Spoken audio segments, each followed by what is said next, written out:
After some struggle, got the cover off, the KZ. I'm hoping that the clutch plates, once replaced, will solve the issue of the clutch not disengaging when the bike's idling when it's cold. But anyway, it's not that hard of a job.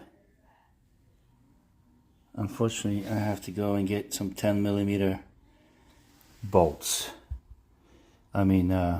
Socket. And then to clean off all of this gasket material. Same thing with the cover. Not bad on the cover. Which is easier to clean, of course, than that.